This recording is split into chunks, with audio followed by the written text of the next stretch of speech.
Hello, it's me, Battlemoose, and thank you for joining me for another 1v1 Supreme Commander cast against, or not against, with some two very capable players. And this is generally where I criticize the way they play, even though they're both so much better than me. But be that as it may, it is still a lot of fun to watch and see how they do these things.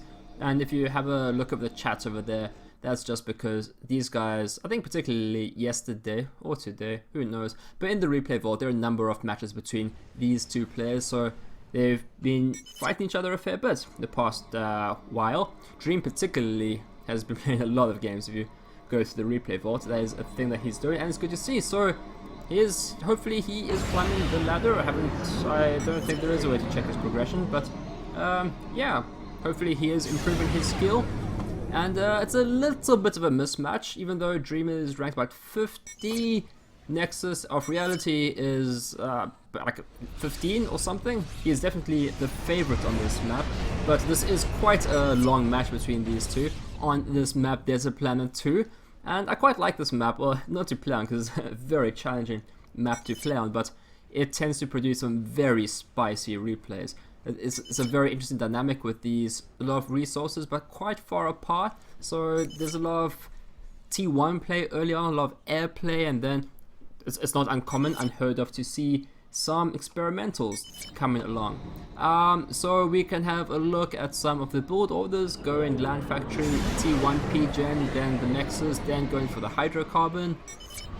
Nexus seems to have done the very same thing, so I think that's the meta here on this map at least, is to build the Land Factory then the P-Gen instead of going straight for the Hydrocarbon straight away. I haven't really been looking at the chat so much, so they're saying things and I don't know what that is, but that's okay. Nexus showing off his slightly higher skill, I think, playing a little bit more aggressively, having some scouts and a light assault bot on the map to try and do some stuff. Some balance changes are coming out very soon, so that is nice to see that the community is still continuously working on and improving this game. I think the build time, I think, on the light assault bot is going to be decreased ever so slightly to try and increase their potential, increase their window to get stuff done.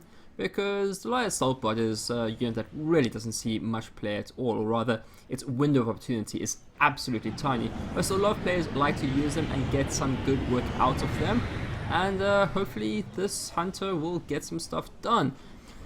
Second factory air, which is stock standard as well. We should see some interceptors, scouts, probably bombers too, if history is going to repeat itself. There should be some bombers. But if it's like the games I previously cast, the first few bombers do absolutely nothing. And then, who was it? Traptor. Traptor played, he on this map not so long ago. He kept on building a bomber like every 2 minutes. It was really nice to see. And just because it's a one bomber by itself, he just microed a little bit, and it was very efficient and not too macro intensive. So not going for the bombers yet. Let's see over here.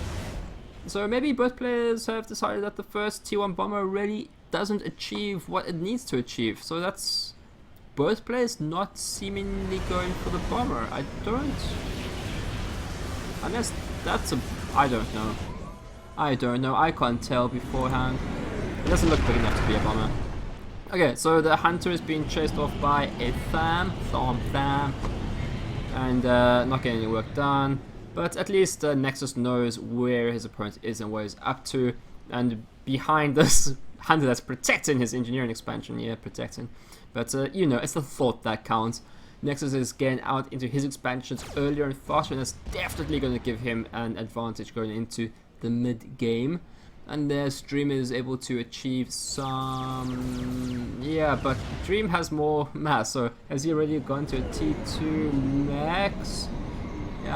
Nearly, but where's this extra mass coming from? Oh, he's got that extractor there. Okay, Nexus now has more than Dream. I was getting confused. Okay, so Dream is also getting his mexes, everyone's getting mexes, everyone's getting their mexes. Get your mex up. Yeah. So, yeah, Dream, I think, no, Nexus. Nexus is blue, Nexus is a little bit ahead. Dream has got the air superiority, but he's not leveraging it to his advantage, and well, it doesn't really. They've got the same amount of interceptors now. Dream has a little bit of an advantage, and yeah, okay, he's got his 2 team max up, so that will see him nice, but putting his resources in that 2 team max is definitely gonna slow down his expansion into his expansions, and I don't know, but I know in this map at least you can often float quite a lot of resources, so it's obviously better to have those floated resources into a economic structure rather than not. I like this. This is nice. Getting some good value out of this dam. Killing this engineer, slowing down the economy. After this engineer, we'll get the other engineer, and that'll be nice. It's nice to see the scout going about carrying on, having a look to see what stuff is and getting stuff done. Yeah, so if you're new to my channel, well, everyone's new to my channel because I've only been doing this for a little bit over a week, and I'm pretty happy with the response. I feel has been quite enthusiastic. I'm very pleased with how people are responding to the channel and the way it is, but maybe I should have waited before starting the channel, because on Sunday I'm going to be heading up to Europe for a family wedding, and I'm going to be away for about a few weeks, so this is probably going to be my last cast for about 2-3 weeks, but I promise you I will be back after that. Who knows, I might get another cast out tomorrow, it depends, you see, if I can get stuff done, or because I really enjoy casting. I think I do actually prefer casting to actually playing, and is that a normal thing? I hope that's normal. Well, it's probably not normal because many more people play it on cast. So that's the thing. Okay, so I'm gonna be away for a few weeks, and there probably not gonna be very many casts. There will be no casts while I'm away because I've got nothing set up. I barely know how to set up casts as it is, but they come out, they get done.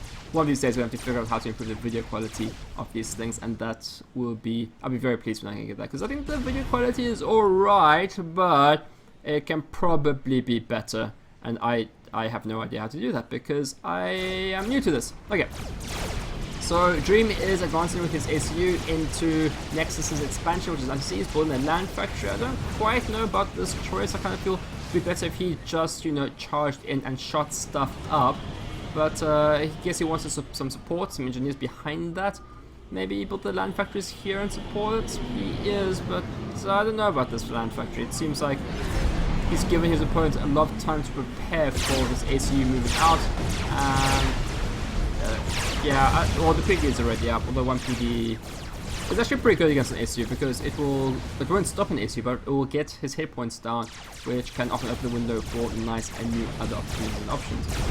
Again, an artillery out, that would be nice for dealing with the PD, so he doesn't have to sacrifice his hit points on his ACU. Get some nice veterancy work on his ACU, which is very nice to see. ACU upgrades in this map are very popular. I've seen stealth upgrades, gun upgrades particularly, and engineering upgrades as well are also pretty spicy, because if you upgrade your engineering, your land factories and your base to T2, it takes a long time to get that T2 engineer down here to build stuff, so it's pretty nice having your ACU with engineering building capacity. Just kill the stuff, just shoot them, overcharge. You have an overcharge? I would like to see you have an overcharge. I don't know, I don't see. But an overcharge would be nice, but still getting some very efficient kills. Both players are still building up their interceptors. Some sneaky Maxes trying to sneak around as they sneakily kill it. You can't really sneakily shoot someone in the face, but they didn't kill the civilian as either, so they're not sneaky anymore, they're just charging. This ACU, I feel Dream's ACU could have been more coherent with maybe a more decisive strategy, a decisive plan. But I like what's happening here. It's shooting stuff. Subsidiary will take us out quickly. I'd rather not see the ACU take all these lasers to the face, but there's a lot going on in this map, and it's very difficult to choose what to micro at any given time. There are lots of guns and noises. I don't know if the sound's probably a little bit too loud, so I'm going to take it down a lot. Okay, so the ACU took a little bit of damage, got a little bit of kills, take over the PD, which is nice. Yes, so one of the bigger, more important skills in this game is to identify what you need to be micro at any given time and try and figure out where you get the most benefit from the time that you spend. This game is not like StarCraft, where you are expected or required to micro every possible unit perfectly at any given time, and any slight mistake will lose you the game. This game is more forgiving in the sense that you have to make mistakes because there's so much going on. And it's not so much that you can't possibly micro everything perfectly, but the skill there is to figure out what needs to be microed at any given time and then not to micro those things which don't need to be microed. So that's a very important skill to develop while playing this game. Yeah, and that's just part of it. You can't micro everything perfectly all the time, and mistakes will be made, and that is just a part of the game. You have to make the decisions to get the best work done. Okay, that's happening. Some raids are forming up. This is definitely where the main action is. Why is the ACU so separated from the T1 blob? I don't like that. It's killing some stuff, but if he just was in front of this blob here, he could wreck these Nexus and get the PD, and that is a thing that he really should focus on doing. It'd be nice to have a few engineers up here as well, get a next down here, and maybe even a PD1 here to give a safe retreat point too. It should be the time that the players start going to T2 land factories, and the T2 Nexus should be up as well, T2 power also. So now's the window of opportunity for a TML to be really effective.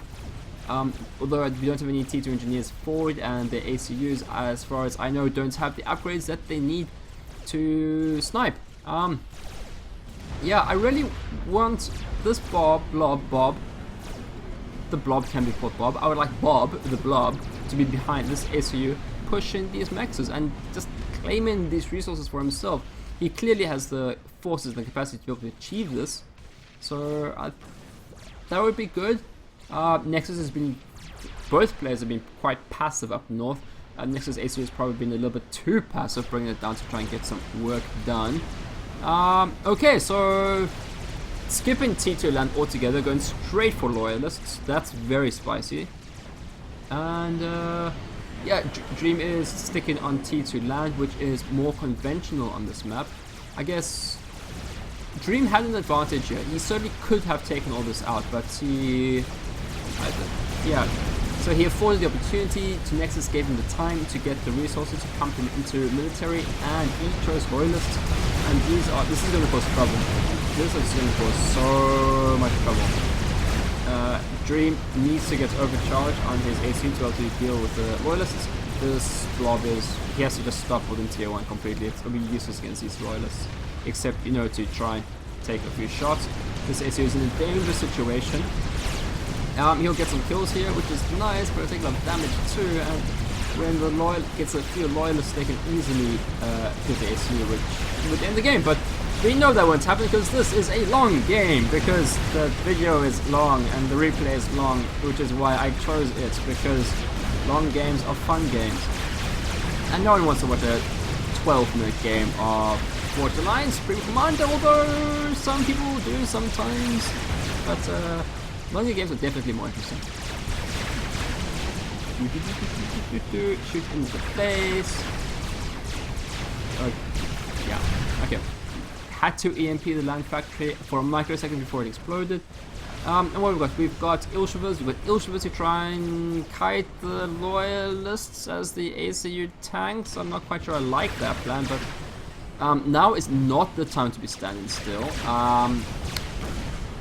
There is no reason for you to be standing here unless you want to try and face down some Loyalists. I hope you got overcharged, because the AC is really effective to 1 or 2 T3 land bots, because you can just overcharge them, and that's good. But it's the mob that will get you, and Nexus is just pumping out these Loyalists as well. What's nice to see here is Dream has got about a significant economic advantage over his opponent.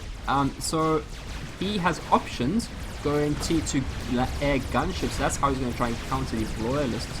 Where is his economy? He's got T2 Nexus here. He's got T2 Mexes in his base. He has put TMD up over here. If there was going to be a TML strike, it would be in this direction, so that is the correct choice. It doesn't feel that, I haven't checked, but TML here probably doesn't have the range to get here, which is maybe why there isn't TMD there. The gunshots will do work, and they will thwart this invasion as long as he's able to maintain air superiority, and I think he does. Nexus has lost some interceptors in the fight somewhere along the line. The gunships are, yeah, I like this. So, all in all, in this phase of the game, Dream made an attack up here. It didn't really achieve much results for the Nexus the potential, the possibility to go to T3 land, which he did. Dream is countering with T2 air, which is nice. Nexus figures out that he's not going to be able to break through here. He's launched his attack up in this expansion pack over here, and it's nice to see that these mechs are not upgraded.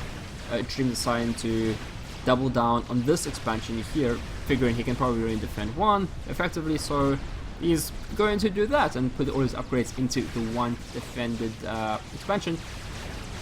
And he's probably not going to be too sad if these mechs go down. Obviously, he will try and stop that. Getting the gunships out.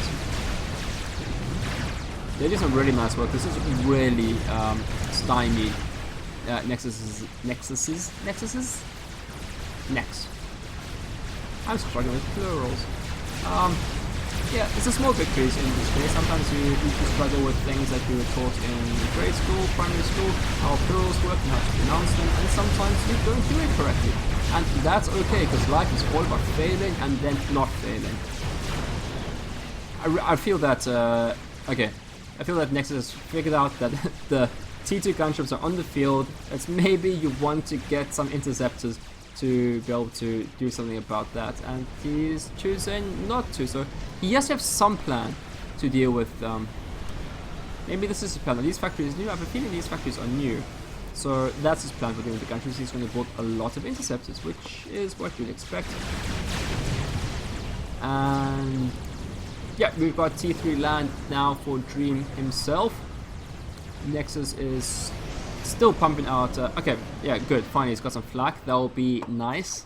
We've got a nice blob here. Is there any flak? There is no flak here. Oh, there is. Okay, so it's 1 or 2 flak. The gunships will probably be able to handle that quite easily if they don't all clump up. I kind of like this as well. He's only gone for 4 gunships, so if he does lose the air, if he does lose all of his gunships, he isn't going to lose a lot of gunships, but the 4 gunships were enough to force a response of his opponent to be able to stymie the T3 land. It was a very, very cost-effective defense mechanism. It was a very well identified option, and yeah, transporting in T3 land, which, okay, are these gunships going to focus fire? They're just going to GTFO because they don't want to die. And I like that because it's not good dying. And he's airlifting his Othuums into position, which takes much more micro for me to deal with, but all these transporting some of them. So he's got Othuums on the field. There it is, Othuum. We don't pronounce it Othuum as it's spelled. We say Othuum because it's easier and makes more sense. They're charged up, they're doing good work, so he's lost his expansion up here, but he transported the engineer up here, I think, to rebuild his mexes, which are going to be destroyed again. And, okay, so after all of this, the economies are at parity. They've got about the same amount of T3 land. Nexus, Dream has got some gunships, Nexus has got some flak, so yeah, this is good, okay? The gunships are good, so because Nexus is going for flak to defend against the gunships are just going to be where the flak isn't and kill engineers and economy. They can probably take off these mexes, but choosing to, well, you know, air transports, they can check ground, not very well, but every bit helps, that's what they say, but it is not true. It is not true. Every bit does not help, because if you're just helping a little bit and it doesn't change the result, then that little bit, it did not help. You just wasted your effort, and you could have done something different. And again, that's part of life, choosing to figure out where to put your efforts to achieve results, to achieve objectives. This is life advice. You didn't come here for life advice, but you're getting it. Okay, so Gunship still doing work. Just, I feel that just a few interceptors, I don't know where he's, I haven't been following his interceptors, they just seem to be dying. Just, a few interceptors here, his interceptors aren't here, they could do some work on the gunships, that'd be good. Okay, the Loyalists should mow down these guys. They're crossing the T, this is naval terminology. So back in ye old days when you had ships of the line and they would just sail up and down past each other, shooting broadsides into each other rather ineffectively as history would play out. There was a maneuver that everyone dreamed about, but no one ever really achieved very effectively. It was crossing the T. It was basically that your line was perpendicular to the enemy's line, so all your ships could fire on the lead ship of the enemy, and that was grand. And we saw that here. We had the line of the T2 bots, and then we had the Loyalists here, and then all the Loyalists shooting at all these guys, and it went very well for the Loyalists who are now running away, trying to team up over here. Yeah.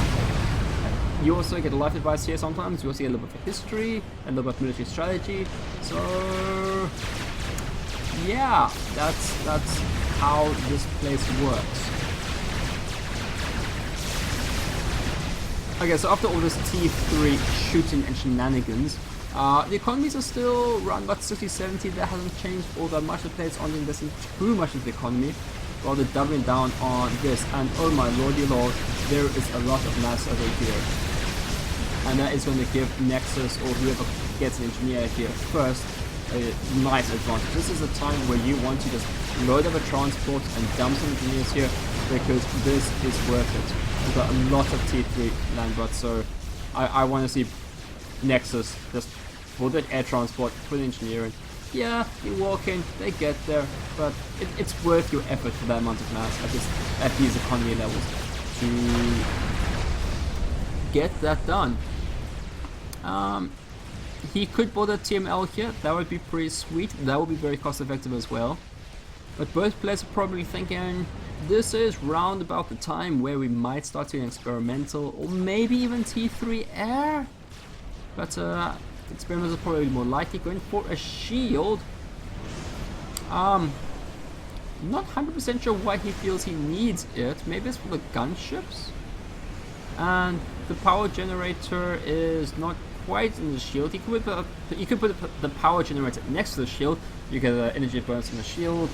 But maybe it's for exploding reasons that he chooses to separate them, and exploding reasons are a pretty good reason to do a thing, or not do a thing, because explosions blow your stuff up, as one would expect. Okay, so, yeah, there we go. So I said Nexus should do this because he controlled the battlefield, but Dream was like, this must be mine, and he is getting it, and that mass reclaim is going to happen. That's a nice advantage. And he can use that mass to build more things of war, to rain destruction upon his enemies. His enemy here only has one enemy here, but destruction will be rained. So he can choose. Let's have a look at how much mass he's going. So much mass that his energy is going through the floor. But what is he spending it on? Upgrading the T3 max. Yep. So he controlled the battlefield at the end of the day. He gets the mass. He gets better economy. And then he's going to win? Maybe. He's lost quite a lot of income. He used to at 75, that's because he lost his area up over here. He's got some Othuums, but I don't know if they're going to be enough. They are not going to be enough. So he's trying to get the mass as he can, but he's going to be pushed away from here. Radar is nice, but I feel like your priorities are a little bit skewed. Yeah, the landing factor is nice, but that mass is beautiful. Maybe I just don't know things. Maybe their more aggressive stance is what wins games, and it probably does because they do win games. There's nothing quite like objective truth to stymie an argument. They are better because they win more. And maybe that means they know better too, and it probably does mean they know better. Poor engineers, they try as they might. Okay, what else is going on in the map? Yeah, we've definitely entered into a little bit of a stalemate here. The fighting is still in this area, it hasn't changed that much. This area of expansion has been denied to Dream, even though Dream is ahead of the economy now. Nexus needs to think of something to do. don't think he's going to spam Loyalists to win him the game. That's not usually what we see. We've got some Corsairs. So maybe he feels he has air superiority now, and I would say that he does. That would be a cost-effective way of taking down each of them, or maybe he's scouting his base looking for some soft targets for the Corsairs. It's always suspicious when your opponent scouts your base. It usually means something bad is going to happen, and it is. So yeah, what's he going to use the Corsairs for? He can definitely hit the Othuums, that would be good. He could definitely hit the economy, that would be better. In my opinion. Again, the economies between these two players, even at this stage of the game, is still incredibly close, and that's what you like to see. A close game is a good game. So I think both players here are still in a very good, strong chance to win this game. This game is not all decided. Again, this is what he's decided to target, that T2P gen. We've got some shields up. I don't quite know about this choice because he didn't kill anything, which is the entire purpose of attacking your enemy. That was a fail. There is no way to paint that different. That was a fail. And now he's revealed his talent to his enemy. He's told them he's got Corsairs. Dream has to going to react to this by building things like another shield generator. And maybe in his base as well. Not yet. Maybe just more interceptors. But we know that Nexus is building more and more Corsairs. And Dream doesn't quite know if that was a once-off strike or not, but usually when a player builds a few Corsairs, you usually expect it to be a little bit more. Again, playing a little more conservatively, going for the Othuums, which is probably a decent move, because there are a lot of them now, and I like this a lot. Having engineers just in the back, reclaiming everything, which is great. Yeah, this is the nice use of gunships, just shutting down these raiding parties. Very cost effective, very easy to deal with. And now that Nexus is trying to figure out, like, hey, let me get some engineers to reclaim this stuff, he's lost control of it, so that's a shame. And yeah, Dream has been very diligent about reclaiming mass. Nexus economy has shot through the roof, but now it's calmed down a bit. That will be reclaimed.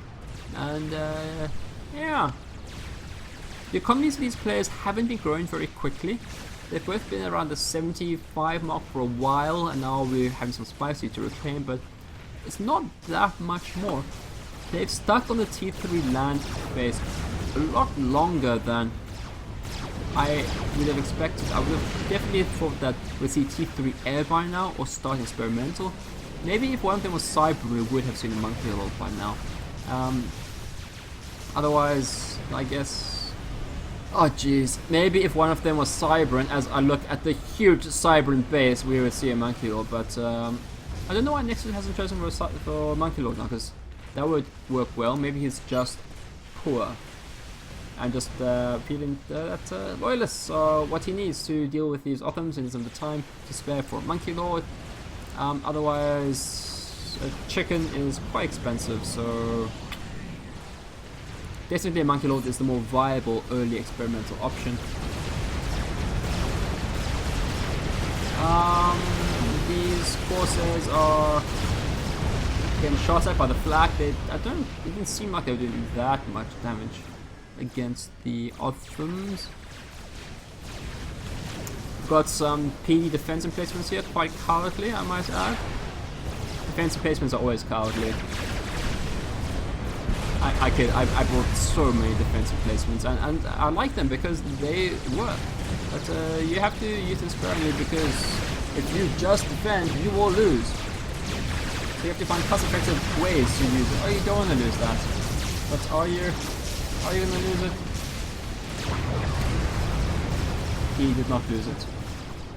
He did not lose the thing that was being shot at.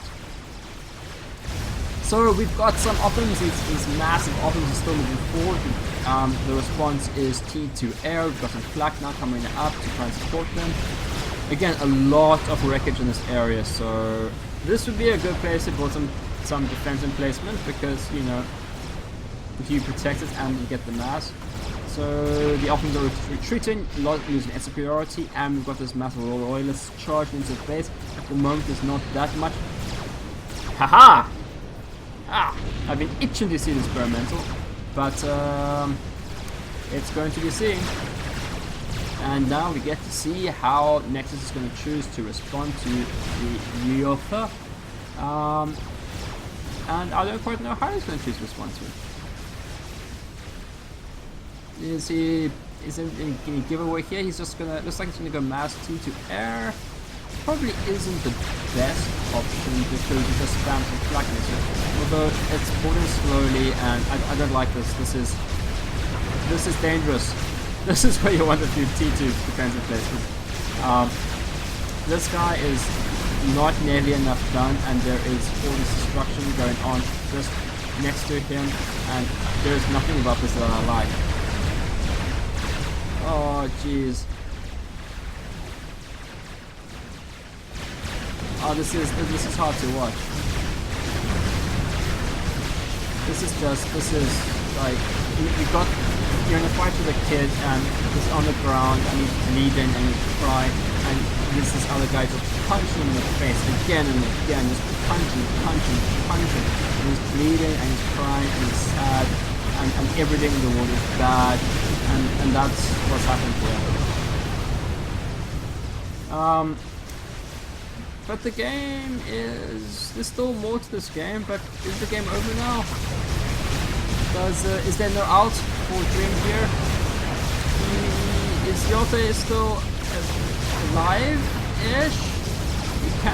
He's going to defeat the Loyalists. He needs some flak to deal with the air.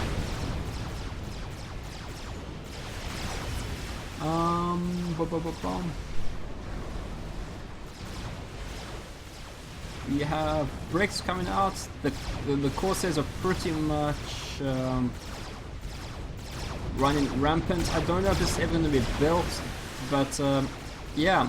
So this is why I think we stuck on T3 land for so long, because no player felt comfortable enough to build an experimental before they got smashed in the face. And that's what you saw. Dream tried to go for a T3 line, experimental, and he got punched in the face pretty hard. The experimental probably lost him the game. I would say it did lose him the game.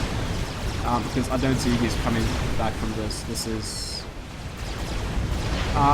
hurts. I'm going to speed this up to see if anything amazing happens, but I think this is all over for Dream. I don't see how he's going to get away from this.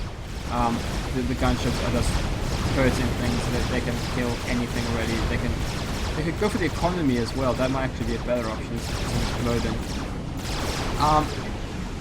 There's a little bit too more to this match, so maybe this gets built. That would be interesting. He's got the flak now to keep the T2 air away. There's a lot of wreckage here to maybe build the Ryotha. Maybe that's what happens. Maybe this thing actually gets built. That would be very spicy. He needs more defense here because these.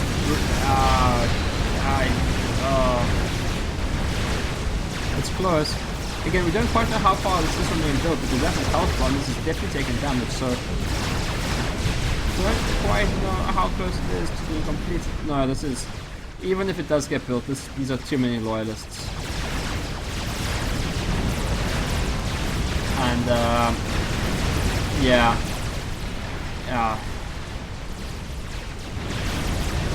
Okay, so I think we might as well start the game recap now, trying to talk about the key points in this game.